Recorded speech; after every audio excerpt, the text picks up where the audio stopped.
Today we are going to be working on the E55 AMG. So this car's been really good. We've done a whole bunch of work on it so far, and I've been driving it around and it's been really nice. Definitely has a lot of power and a lot of torque. One of the issues though is that I don't know when the transmission was last serviced. So today we are going to be doing a transmission service on this car because I'm actually going to be taking it away on a bit of a long trip over the Christmas and New Year's holidays. So I just want to make sure that everything is sorted before we do that. Awesome. So the first thing you want to do is jack up the car and jack it up quite high. Make sure that it is on jack stands because, you know, safety first. And then we'll be getting under there and removing the drain plug and the transmission pan, and then we'll put some put a new filter and some new fluid in there as well. Right, so we're just under the car at the moment, and you can see the drain plug right there. I believe it is a T25 Torx bit for me, and you can see the side bolts there as well to take the pan off, and I think those are T30 Torx bits. I've got my oil pan ready to go. I suggest getting one of these where you can actually just put it into the bottle. It's an oil pan and a bottle. And I also recommend having the transmission warmed up a little bit when you do this, because that will help with the fluid and how quickly it drains. So let's go ahead and give it a drain. Sorry, it was actually a T30 for the drain plug for me. But I have heard that it could be a 5mm Allen or hex bolt as well.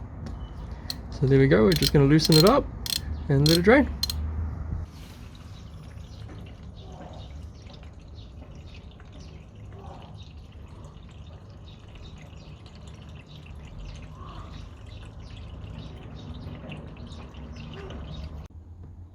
Alright, so just keep letting the transmission drain. I actually recommend that you leave this overnight and just let it drain overnight, because there's a lot of fluid in the transmission itself and the torque converter, and it will just keep dripping like this for quite a while. So what we'll do now is we'll just loosen up these bolts that hold the pan in place, and then we should be able to drop the pan down and get access to the filter.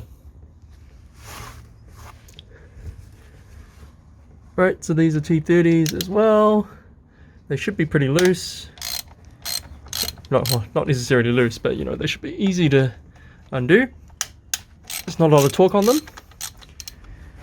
And there's 6 of them, so just go around and undo all those.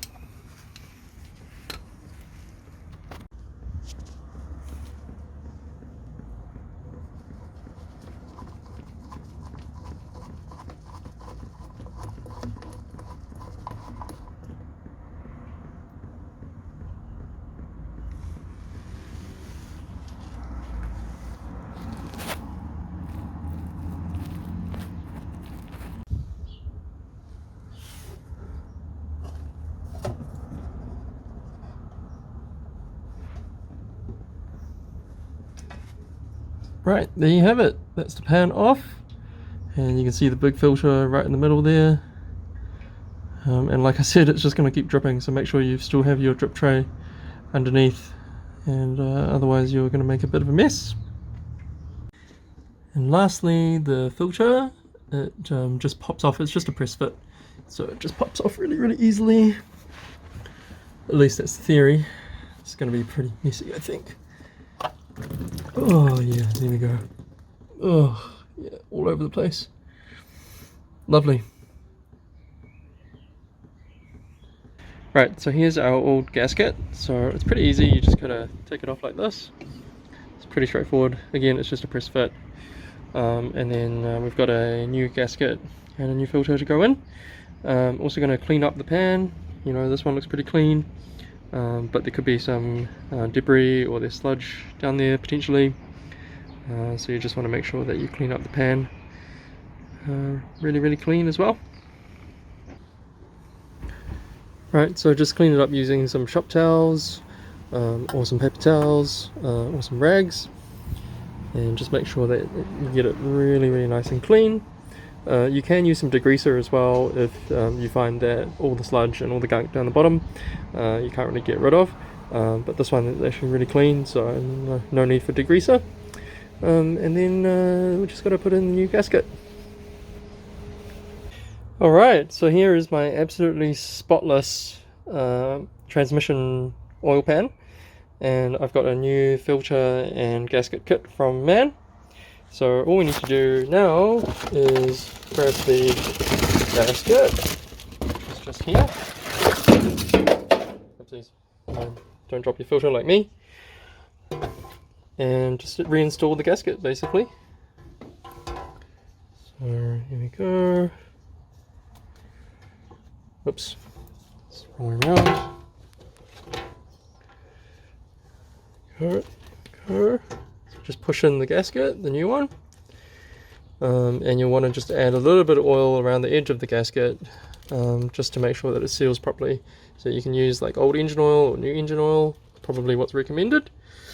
Not sure if the transmission oil will actually help with that, but it might do.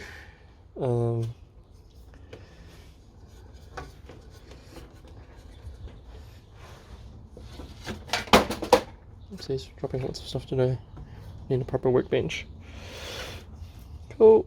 So there's the gasket seated into the transmission pan. And then you just need to go around with a bit of oil. Around the outside here. Alright, ready to be reinstalled. Okay, so now it's the next day and I've just let the transmission drain overnight, and as you can see it's actually still dripping, so there's quite a bit of fluid that came out overnight. So it's a good time now actually to check this little connector, this electrical connector, this one up here. That one quite often does leak because there's seals in there on the plastic sleeve, and it does actually cause a few leaks. So while you've got the pan off, it's a really good idea to have a look through that, and if it is leaking then you'll have to replace the connector sleeve. So what you have to do is just, sorry it's really hard to see here, but there's a white little tab up the top there and you'll just have to rotate it. Just be really careful because it is made out of plastic, and I'll just show you what it looks like when you undo it. Yep, so you just want to rotate it around. You should be able to pull out the plug. And now my plug is very clean because I've actually already replaced the sleeve, but it was actually leaking and a whole bunch of transmission fluid came out when I did this the first time around. So the sleeve is very cheap, so just buy a new one if you need one. And then just put it back in once you've inspected it. And it's just a matter of rotating that white collar and making it click into place. Just like that. And it should sit flush with the white collar. Right, so I've just put the new filter in. It's just a press fit, so you just got to press it into this hole, and there's a little tab that is at the back. You just got to make sure that it is seated in the right place. There's a little groove that it goes in as well. So now we're ready to put the pan back on. Right, so now it's time to use a torque wrench. I've set up this little torque wrench to 8 Newton meters for the outer bolts, and then the drain plug is 20 Newton meters. So please make sure you don't over tighten anything. You'll want to tighten the pan bolts with an inside out pattern, so just try and do the ones on the inside first. Just get them nice and snug first, don't actually torque them, and then do all the other ones and then start torquing the ones in the middle first.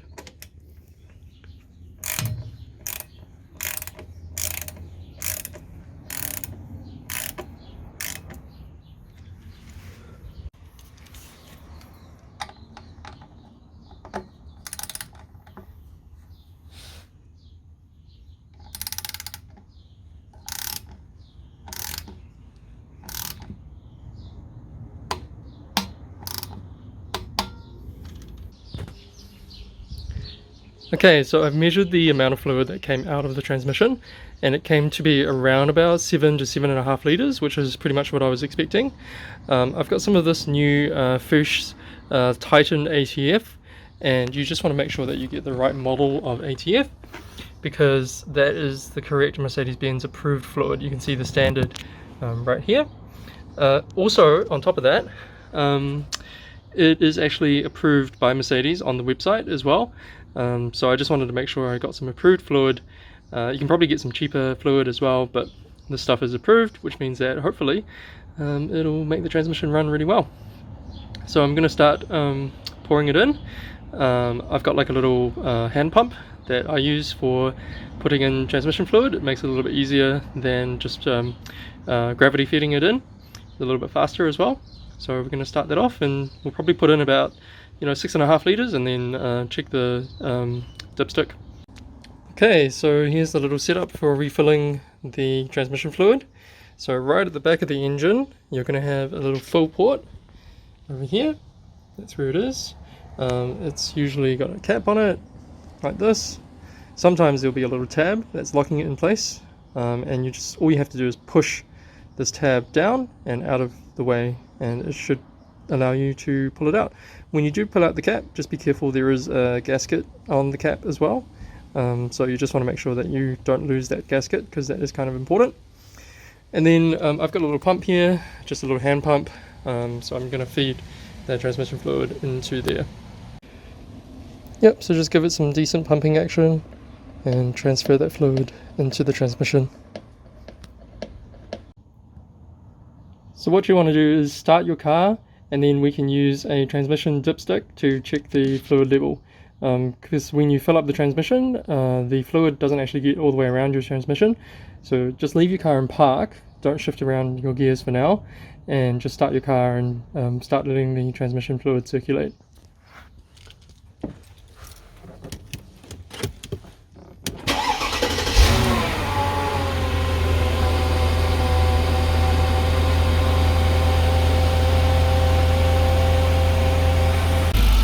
So here's my dipstick tool that I got from eBay.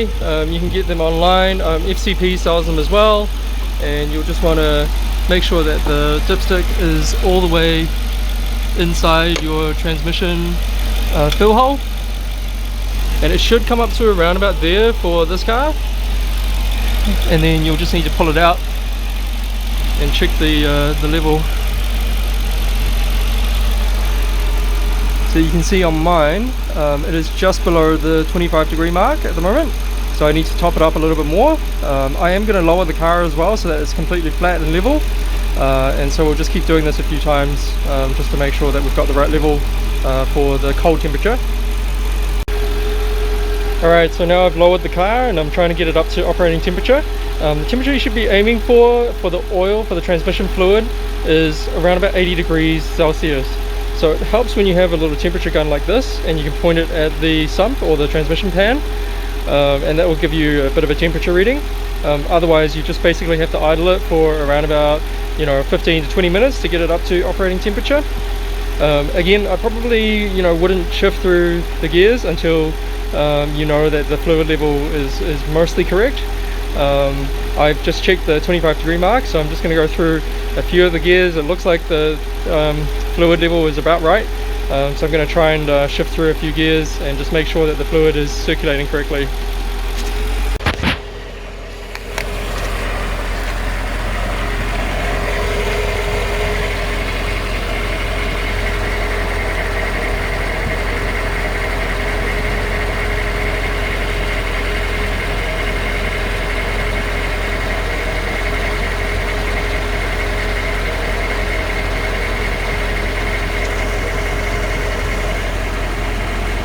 So here you can see I'm just under the car while it's running, and I'm measuring the temperature of the transmission pan, and it's gone up to around about 56 degrees, so it's got a little bit left to go. Just got to be patient and wait for it to warm up really. Just make sure that when you put the dipstick in that it is actually in all the way. There's a little kink towards the bottom, So you just want to make sure that you push it all the way down. See, there's like a little kink, and it's really hard to get past that. So just make sure that your dipstick is actually all the way in, like that. You should be able to feel the little plastic bit flex as you push it down a little bit, and this is roughly where the position is when it's fully in. So here you can see that it's roughly halfway up to the bottom of the 80-degree marker. Just ignore the fluid on the side of the dipstick. You'll want to be looking for the whole dipstick area to be wet. So if there's any dry spots in there, then it means that the fluid didn't reach all the way up to there. Because obviously when you're filling it up, there's going to be some residual fluid on the side of the tube. So just make sure that you are reading it correctly as well. Alright everyone, so I have just finished topping off my transmission fluid, and you can just see that it is, maybe you can't, you can just see that it's just touching that bottom 80-degree marker. Sorry if it's not very clear, there we go. So there's fluid below the 80-degree bottom marker and no fluid above. So what I'm going to do is I'm going to drive it around a little bit and then just double check after I've driven it a little bit more. That way I know exactly that the transmission is up to temperature. But this should be okay for now, but you might just need to top it up just a little bit. So we'll just replace the cap, and if you do have a locking tab, then put the locking tab in as well. Otherwise that's pretty much it. So that's how you service the transmission on an E55 AMG, as well as a whole bunch of other Mercedes as well. So the same transmission has been put into the C class, and the E class obviously, CLK, a whole bunch of other cars. So the 722.6, the 5-speed transmission, that's how you service this transmission. Thanks for watching.